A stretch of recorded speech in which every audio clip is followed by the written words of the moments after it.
오늘 말씀에 보면요, 바울이라는 사람이 등장해요. 근데 바울은 이 디모데 후서를 쓰면서 죽음 불감증이 아니라 자신에게 죽음이 다가왔음을 깨달으면서 이 글을 써요. 근데 누구한테 쓰냐면 자신의 영적 아들 디모데에게 이 글을 써요. 근데 디모데에게 쓰는데 이 디모데 후서는 바울의 마지막 글이에요. 그러니까 어떻게 생각해 보면 이건 유언이죠, 유언. 그러면서 디모데에게 디모데야 메멘토 모리로 살아라. 오늘을 마지막 날로 여겨라. 죽음 불감증에 빠지지 말아라. 오늘을 준비하고 죽음을 준비해서 내일 주님이 오늘 만날지라도 부끄러움 없이 살아가라. 이 내용을 전하고 있는 것입니다. 그래서 이 우리 모두에게도 죽음에 대해서 얘기하면 좋아하진 않습니다. 그래서 제가 여러분들한테 그럼 인기가 없어요. 아이고 죽는다는 소리 좀 그만했으면 좋겠는데요. 인기가 없어요. 그러나 여러분 죽음에 대해서 죽음을 요즘은 이런 말이 나와요. well dying, 좋은 죽음이에요. 좋은 죽음이 오기 위해서는 죽음에 대하여 생각을 많이 해야 된다는 얘기예요. 그래서 이런 말이 있잖아요. 죽음에 대해서 준비하고 죽음에 대해서 좋은 자세를 갖는 사람들이 인생도 삶이 좋아진다는 거예요. 자세가. 예. 그래서 오늘 말씀을 통하여 여러분들에게 큰 은혜와 도전이 되시기를 축복합니다. 아멘. 근데 바울이요 마지막 유언을 하면서 뭐라고 얘기했냐면 당시의 사람들에 대한 얘기를 했어요. 당시 사람들이요 사명얘기 싫어하고 그리고 죽음 얘기 싫어한다는 얘기예요. 자 볼까요? 디모데 후서 4장 3절 4절이에요. 읽어보겠어요. 시작. 때가 이르니 사람이 바른 교훈을 받지 아니하며 귀가 가려워서 자기의 사욕을 따를 스승을 많이 두고 또 그 길을 진리에서 돌이켜 허탄한 이야기를 따른다. 자, 쉬운 성경, 현대인 성경의 번역본을 보자고요. 자신들의 비위에 맞는 말만 하는 교사, 목사, 선생님들에게 사람들은 모인다. 이거예요. 그러니까 내가 원하는 것만 들으려는 거죠. 그리고 진리를 외면하고, 진리라는 말은 복음과 말씀과 사명은 외면하고 쓸데없는 이야기에 귀를 기울인다. 이제 바울은 좀 세게 얘기한 거죠. 오늘날 성도들을 한번 볼까요? 여러분, 성도들이 원하는 설교가 어떤 설교냐면 위로하는 설교예요. 그리고 축복받으라는 설교예요. 그리고 소망에 대한 설교예요. 그러다가 죽음 설교 해버리면 인기가 없어요. 성도들은, 그러니까 지금 이 말이 바울이 말하기를 디모데야, 네가 목회자로서 앞으로 사역을 하고 인생이 죽음을 맞이하는 그런 인생을 살아갈 때 너희들이 그 초대교회 상황을 봐라. 성도들이 비위에 맞는 말, 자기가 원하는 설교만을 원할 거다. 그러나 이런 것을 하면 안 된다고 얘기하는 거죠. 여러분, 한국교회 강단들을 요즘 보십시오. 물론 위로가 필요한 시대입니다. 희망도 필요하고 축복도 필요합니다. 저도 그걸 인정합니다. 그러나 여러분 죽음 설교하거나 또 죽음에 대한 준비에 대한 설교를 하면요 인기가 없습니다. 왜요? 더 죽음이 싫은 거예요. 죽음 얘기가 싫은 거예요. 그래서 죽음은 나와 관련이 없고 아직 상관이 없다. 그래서 나는 아직은 아니다라는 얘기를 꼭 합니다. 그래서 호스피스 병동이나 그리고 암 전문가들이 그런 얘기를 합니다. 병원에 와가지고 올 때 모두들 환자들이 집을 나설 때 입원할 거라고 생각하지 않고 온다는 거예요. 아직은 아니다. 예, 다 그렇다는 거예요. 이걸 뭐라 그래요? 불감증이에요. 여러분, 사실 우리는요 내일을 보장할 수 없는 인생들이에요. 내일을 우리가 내일에 대하여 살아 있을 거라는 보장이 없어요. 더불어서 제가 하나 더 얘기한다면요, 예수님의 재림은 무천년이든 전천년이든 이거 다 그냥 잊어버리세요. 헷갈리니까.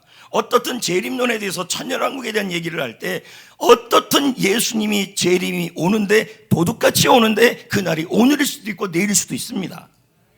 그러니까 뭐예요? 그래서 이걸 뭐라 그럽니까? 역사적 종말이에요. 예수님이 오시는 종말도 우리에게 갑자기 올 수가 있고 나의 종말, 내가 죽는 종말도 갑자기 올 수가 있는 겁니다. 이걸 설명하는 역사적 증거가 바로 폼페이 유적이에요. AD 79년에 이탈리아에 폼페이라는 도시가 있었어요. 지금 이게 최근에 발굴된 모습이죠. 저 위에 산이 베수비우스 화산이에요. 당시에 이 마을이 얼마나 큰 마을이었는지는 이제 규모를 보면 알 수 있죠. 그런데 여기 있는 사람들이 하나도 저 화산이 AD 79년에 한라산이거든요. 그 전에 79년 되기 전에 두 번인가를 폭발을 했었어요. 근데 요 코앞에서 살아요. 그러면서 무슨 생각이 드냐면 저 화산은 오늘은 안 터질 거야 라고 살았다는 얘기죠. 이게 불감증이에요. 오늘은 아니다. 그래서 연애하면서 데이트하기도 했고, 그리고 여러분 개가 오르르 짖기도 했고, 그리고 밥도 하기도 하고, 이제 이런 일상적 생활을 했다라는 거예요. 그런데 그 화산이 폭발을 한 거예요. 여러분 이게 불감증이에요. 네. 그래서 어떤 고고학자가 아무리 흙을 파도 사람은 안 보이는 거예요. 그래서 사람이 없을 리가 없는데 왜 화산재가 떨어지면 사람이 그대로 다 거기에 파묻혀서 죽으니까 사람이 있을 거라고 생각했는데 아무리 쳐도 없는 거예요. 그러다가 자꾸 파면 팔수록 구멍이 보이는 거예요. 구멍이. 그래서 혹시 사람의 뼈가 사람의 살이 시간이 되면서 다 녹아 없어졌구나, 썩어서. 그래서 거기다 석고를 벗어요. 그랬더니 사람 나온 거예요. 자, 그 모습을 한번 보자. 자, 이건요 화산이 터졌는데 앉은 채로 죽었어요. 갑자기 나오는데 어떻게 하겠습니까? 다 그겁니다. 다음 그림도 한번 보면요, 이건 지금 사람들이 누워 있는 상황이에요. 근데 저대로 죽은 거예요. 그 다음 지금 애기 낳는 거예요. 애가 지금 배에서 나오는데 뭐가 한 거예요? 화산이 터진 거예요. 그래서 애하고 엄마하고 그대로 다 뭐예요? 죽음을 맞은 거죠. 저 엄마는 저 아이가 태어날 때 자기가 지금 죽을 거라고는 상상도 못했을 것입니다.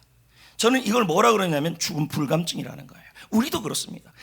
여러분 외국에서요 우리나라를 보면 무슨 생각이 드는지 아십니까? 한국 가면 핵폭탄 터진 줄 알아요. 맨날 미사일이 올라가잖아요. 어제도 올라가고 계속 올라가고. 그래서 대한민국에는요 전쟁이 곧 터질 것 같은 나라라고 생각을 해요. 근데 우리는요 아무렇지도 않아요. 터지든지 말든지 미사일을 쏘든지 말든지 이거 전쟁 불감증입니다. 여러분 외국에 나가서 누가 그럽니다. 한국에서 왔어요? 어머 싸이 알아요? 그것만 묻진 않아요. 거기 전쟁 날 것 같은 나라 아니에요. 외국인들은 더욱더 전쟁에 대해서 예민하게 구는데 우리는 뭐 하고 있냐면 전쟁은 무슨 전쟁이에요. 예? 놀고 휴가 갈 거 휴가 가고 핵폭탄이 유세 터졌다 그래도 터졌나? 이러는 거죠. 우리랑 상관없는 거죠. 제가 이 모습을 통해서 지금 사람들의 모습을 보는 거예요. 죽음에 대해서 불감증이 있어요. 죽음이 물론 두렵지요. 그런데 이 죽음이 불감이란 말은 핵폭탄이 터지거나 화산이 터지거나 터질 수는 있겠지요. 근데 지금은 아니라고 생각하는 거예요. 내일은 아니라고 생각하는 거예요. 여러분 이게 죽음 불감증이에요. 죽음에 대해서 너무 두려워하면 이건 죽음 공포증이죠. 이건 또 아니죠. 근데 죽음 불감증은요 관심이 없어요. 죽음에 대해서. 여러분 우리는 다 죽습니다. 그럼 제가 한번 여쭤보겠습니다. 지금 한 배가 이렇게 가고 있는데 배가 뭐라 그래요? 그거요? 침몰하려 그래요. 그럼 이 순간에 여러분 위로받으세요. 백종원처럼 나와서 짜파게티는 이렇게 끓이세요. 앞에서 이제 제가 만약에 하는데 그들에게 위로받으세요, 힘 얻으세요, 일어나세요. 여러분 이런 설교도 물론 필요합니다. 근데 그때 필요한 건 뭐예요? 소리를 지르면서 저쪽으로 구명정으로 가라고 얘기를 해줘야 돼요. 여러분 위로 설교도 때로 필요하고 축복 설교도 필요하지만 여러분 죽음에 대한 자세에 대한 설교도 여러분 필요합니다. 아멘. 여러분, 오늘 이 자리에 죽음 불감증에 있는 사람들이 있을 수 있어요. 저도 그렇습니다. 순간순간마다 죽음은 나와는 아직 상관이 없다, 나에겐 일어나지 않을 거다, 그렇지 않다는 겁니다. 여러분, 죽음은 나에게도 올 수 있고 예고 없이 올 수 있고 죽음은 피할 수 없고 반드시 기억하며 살아가야 된다는 거예요. 이게 메멘토 모리예요. 죽음을 생각하면서 살아라. 이렇게 사는 것이 죽음 불감증이 아니라 뭡니까? 죽음을 준비하는 모습이에요. 웰다잉이죠. 웰다잉. 여러분, 항상 우리는 생각할 때 뭘 생각해야 되냐면 죽음 공포증이 아니고 죽음 불감증이 아니고 죽음을 준비하는 모습을 가져야 한다는 거예요. 내가 오늘을 나의 마지막 날로 여기고 이 하루를 잘 살은 다음에 내일 내가 죽어서 하나님을 만났을 때 여러분 기쁘게 만나야 한다는 얘기예요. 이게 메멘토 모리예요. 바울은 디모데에게 자신이 꼭 죽는다는 얘기를 해요. 6절에 전제와 같이 내가 뿌려진다고 얘기해요. 쏟아진다. 전제같이 쏟아진다는 말은 내가 희생된다는 얘기죠. 순교한다는 얘기죠. 그래서 내 죽음이 멀지 않았다. 메멘토 모리죠. 그러면서 디모데에게 말하기를, 너 디모데야, 이제 오늘을 마지막 날로 여기며 너는 이 땅에 살아갈 때 이렇게 하루하루를 살아가라, 이렇게 얘기를 해요. 근데 이 말도 인기 없는 말이에요. 이 자리에 여러분들을 향해서 여러분 대박 나세요, 눈치가 있어서 하면 안 하시네, 여러분 병 고치세요, 막 이런 설교는 되게 좋아합니다. 그런데 여러분, 진짜 중요한 설교는 어떤 설교냐면 오늘 내가 죽은 다음에 하나님을 만났을 때 하나님이 기뻐하는 일을 하는 거예요. 자, 보자고요. 5절 너는 모든 일에, 시작, 너는 모든 일에 신중하여 고난을 받으며 전도자의 일을 하며 내 직무를 여러분, 다하라. 디모데 후서는요, 바울이 마지막 서신이에요. 그러면 1장, 2장, 3장이 지나서 마지막 4장이 나와요. 1절부터 여러분 8절인가 9절까지는요 이 얘기가 계속 나와요. 그런 다음에 그 이후에는요 바울이 더 이상 얘기를 안 해요. 다른 얘기만 해요. 그러니까 결국 요 내용이 1절부터 8절의 내용이 핵심이란 얘기예요. 그러면서 바울이 뭐라고 얘기하냐면 제발 좀 신중해라. 이 말은 뭡니까? 정신을 차리라, 이 뜻이에요. 죽음 불감증이 있지 말고 내일 주님을 만났을 때 부끄럽지 않게 오늘을 준비하도록 정신 차리고 있어라, 이 뜻이에요. 오늘을 마지막 날로 여기고 고난을 받으라. 이 말은 수고를 견뎌내라는 얘기죠. 그리고 복음 때문에 겪는 수고들이 있는데 그것을 잘 견디면서 오늘 이 하루를 주님이 주시는 전도자의 사명을 감당하다가 저 하늘나라 가야 한다, 이 뜻을 설명하고 있는 거예요. 이런 설교 되게 인기 없습니다. 그러나 해야 합니다. 쉬운 말 성경을 볼까요? 뭐라고 나와 있는지 볼까요? 시작. 복음 전도자로서 맡은 바 그대의 임무를 그대의 다하라. 미션이에요. 여러분, 여기서 기억해야 될 게 미션하고 롤은 달라요. 역할하고 미션은 달라요. 이 땅에 우리가 살아갈 때 아빠로서의 역할, 직장인으로서의 역할, 사장님으로서의 역할, 성도로서의 역할은 있어요. 그러나 그 역할과 별개로 우리에게 중요한 본질이 있는데 그건 미션이에요. 이 미션을 하다가 주님을 만나야 된다는 얘기죠. 톰 라이트는 이 구절에 대해서 다음과 같이 설명합니다. 시작. 세상에서 편하게 살기 위해서 부르심을 받은 것이 아니다. 복음 전도자로 부름을 받았다. 그러면 뭡니까? 이런 거죠. 디모데야, 오늘을 마지막 날로 여기면서 전도자의 미션을 이루다가 나를 만나러 와라, 이 뜻이에요. 그러니까 부모로서의 역할이 중요하지 않은 것도 아니에요. 회사의 역할이 중요하지 않은 것도 아니에요. 다 역할을 다 해야 돼요.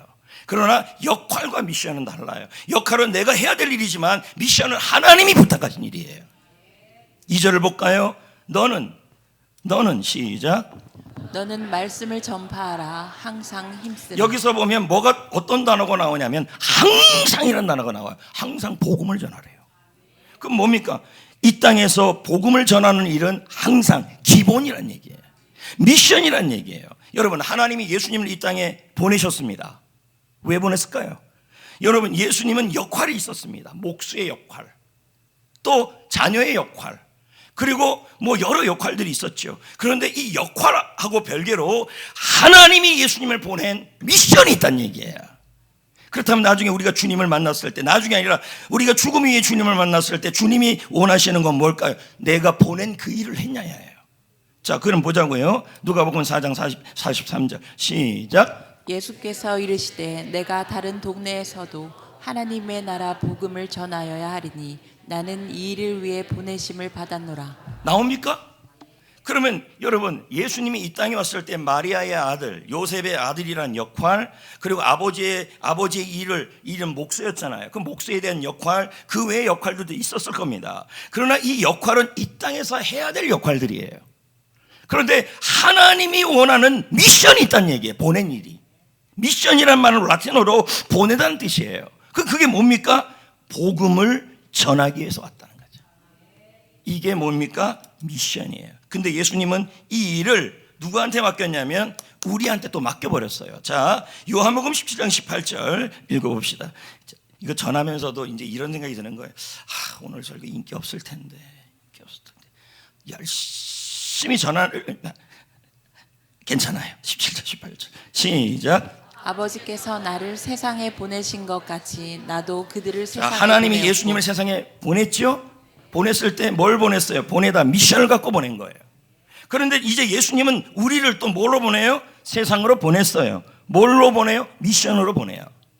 자, 여러분 다시 한번 말씀을 드립니다. 집에서는 아들 역할, 직장에서는 직원이라는 역할, 회사에서는 사장님이라는 역할, 학교에서는 학생이라는 역할, 모든 역할은 있습니다. 그러나 또 그것 때문에 사는 게 바빠요.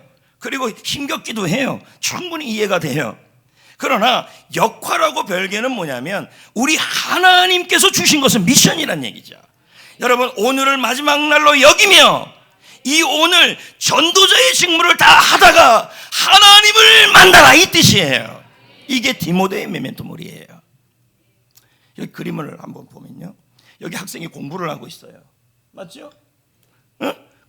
그런데 이 학생이 무슨 공부를 하고 있냐면 숙제하고 있어요. 그럼 선생님이 숙제를 내준 것은 이 학생이 해야 될 뭡니까? 미션이죠. 근데 집에서는 뭐예요? 아들 취미로 피아노 학원 다녀요. 피아니스트 학원 다니는데 무슨 피아니스트예요? 어떻든 피아노 연습생 역할, 그리고 취미로 축구를 해요. 그럼 뭐예요? 운동이라는 역할, 그런 운동을 하는 역할, 그런 게 있다는 거예요. 역할은 다 많아도 이 아이의 주된 미션은 숙제를 해야 되는 거예요. 우리도 동일하다는 거예요. 우리도 이 땅에서 부모로서의 역할, 자녀로서의 역할, 직장인으로서의 역할, 성도로서의 역할, 다 그 역할은 소중하고 중요한 일들이에요. 그러나 그 역할 별개로 하나님이 우리에게 주신 사명이 있다는 얘기예요. 그 사명을 이루어 갔을 때, 하나님이 만났을 때 하나님이 제일 먼저 묻는 것이 내가 너를 보낸 그 일을 했느냐에 대한 질문이 있을 거란 얘기죠.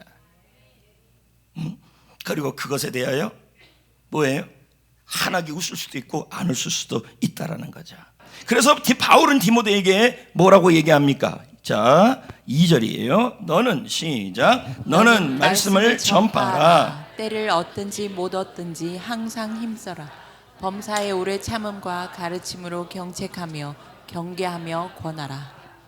네, 때를 얻든지 못 얻든지는 뭐예요? 전도할 기회가 있든지 전도할 기회가 없을지라도 뭐라는 거예요? 전하라. 가르치고, 가르침이라는 복음이죠. 경책하다, 경계하다는 말이에요. 복음만이 살 길임을 진지하게 알려줘라. 예. 그리고 권하다는 말은 권면해줘라, 이 뜻입니다. 여러분, 바울이 7절 말씀에 뭐라 그랬냐면요, 자기는 믿음의 선한 싸움을 싸우고 달려갈 길을 달려갔다 그랬어요. 여러분, 인생은요 경주 같아요. 달려갑니다. 그리고 마지막에 죽음이라는 테이프가 앞에 딱 있습니다. 그리고 그 테이프를 끊는 즉시 그 앞에서 메달이 준비되어 있는 사람이 있고 메달이 없는 사람도 있겠죠. 그러므로 여러분, 우리는 매일매일을, 오늘을 나의 마지막으로 여기고 전도의 사명을 다하여 여러분, 우리는 주님을 만나야 하는 것입니다. 그리고 그 죽음에 대한 것은 멀리 있는 것이 아니라 죽음 불감증에서 헤어나오셔야 합니다. 죽음은 나에게 가까이 있을 수도 있다. 오늘 올 수도 있다. 내일 올 수도 있다. 도적같이 올 수 있다. 그러므로 오늘 내가 주님 만날 준비를 하면서 살아가라는 얘기예요. 그게 제일 중요한 게 아버지로서 자녀로서의 역할은 다 하셔야 돼요. 직장인으로서 역할. 그러나 그거 역할하고 본질하고는 달라요. 미션하고는요. 그건 하나님이 부탁한 거예요. 예를 들면 이런 거죠. 나라에서 외교관을 보냈어요. 외교관에 보낸 일은 외교관의 일이 본질이에요. 그건 사명이에요. 근데 그 외교관이 식사를 하고 운동을 하고 테니스를 하고 밥을 먹고 취미를 갖고 그건 다 역할이에요. 자, 여기 보십시오. 여기까지 거의 이제 끝으로 왔어요. 오늘을 마지막 날로 여기고 나의 언어가, 얼굴이, 행동이 전도지로 살아간다면 하나님은 이 땅에서의 한 가지, 죽어서 한 가지에 대한 약속을 하십니다. 죽어서는 뭐가 있습니까? 면류관이 있어요. 자, 디모데후서 4장 7절 8절 읽어볼까요? 시작. 나는 선한 싸움을 싸우고 나의 달려갈 길을 마치고 믿음을 지켰으니 이제 후로는 나를 위하여 의의 면류관이 예비되었으므로 주 곧 의로우신 재판장이 그날에 내게 주실 것이며 내게만 아니라 주의 나타나심을 사모하는 모든 자에게도니라. 여러분, 의의 면류관이란 말은 영원한 보상을 의미하죠. 그것뿐만 아니라 하나님께서 잘했다고 칭찬까지 하는 거죠. 그리고 여러분, 우리가 이 땅에서 살아갈 때에 나의 달려갈 길을 마쳐라, 믿음을 지켜라, 모두 완료형입니다. 무슨 뜻입니까? 전도자의 사명을 감당하고 성도가, 바울은 사명을 완수하는 그 과정이 전쟁 같다는 얘기예요. 경주 같다는 거예요. 그래서 갈등도 있고 전도팀 그만하고 싶고 전도하기 싫고 전도하는 것이 뭐가 그렇게 중요하냐고 하면서 숨차기도 하고 그만두고 싶은 마음도 있을 거라는 얘기죠. 그러나 여러분, 바울은 뭐라 그럽니까? 마쳤다. 그리고 죽는 순간에 야, 나는 이제 죽는다. 그러나 나는 내가 죽으면 뭔지 아느냐? 면류관이 예비돼 있어. 나는 그 면류관을 지금 사모하고 있어. 여러분, 이런 유언이 나온다면 얼마나 감사하겠습니까? 여기서 사모하다는 뜻이 무엇인지 아십니까? 러브입니다. 중세에서 이 러브라는 단어는요, 어떤 거에 대해서 방향을 정하고 그 방향을 위해서 그것만 얻으려고 하는 게 이게 러브였어요. 오늘 우리 네팔 선교 주일이잖아요. 우리가 기도하고 후원한 그것이 그들에게 가서 나중에 천국 갔을 때 네팔에 있는 생판 모르는 크리스가 와가지고 저한테 왜요? 솔라 네팔 말로 그럽니다. 그러면 나도 솔라 천국에 가면 언어가 다 이해될 겁니다. 여러분들에게 고맙다 할 겁니다. 오늘을 마지막 날로 여기고 복음을 전하는 자들에게는 면류관이 준비되어 있습니다. 이 땅에서는 여러분, 전도하는 사람, 미션을 하는 사람은요, 물론 부모 역할도 다 있지만요, 복음을 전하는 사람은요, 하나님이 바로 옆에서 힘을 주고 바로 옆에서 고난이 있으면 건져냅니다. 왜요? 미션을 하는 사람이기 때문이에요. 그 말이 17, 18절에 나와요. 바울이 이 디모데후서를 마무리하면서 이 말을 집어넣어놨어요. 전도해라, 복음을 전해라, 그리고 죽음을 맞이해라. 그런데 걱정하지 말아라. 이 땅에 살아가는 것에 내 곁에서 너에게 힘을 줄 것이다. 이렇게 나와요. 볼까요? 시작. 주께서 내 곁에 서서 나에게 힘을 주심은 나로 말미암아 선포된 말씀이 온전히 전파되어. 왜 힘을 준대요? 전도하는 그들에게 왜 힘을 준대요? 말씀이 계속 전달되기 위해서. 응? 그리고 사자 입에서도 건져냈대요. 맞잖아요. 18절도 한번 보세요. 18절도 악한 일에서 건져냈대요. 왜 이런 일을 해주신다는 거예요? 왜요? 복음 전도는 하나님이 보내신 일이기 때문이에요. 여러분, 하나님이 여러분에게 간증 많이 주시기를 원한다면 여러분, 때를 어떤지 못 어떤지 뿐만 아니라 오늘을 나의 마지막 날로 여기고 내일 주님 만날 준비를 하시면서 오늘도 전도하고 복음을 전하면 하나님이 적극적으로 내 인생에 개입하여 주십니다. 그리고 하늘나라에서는 면류관이 있습니다.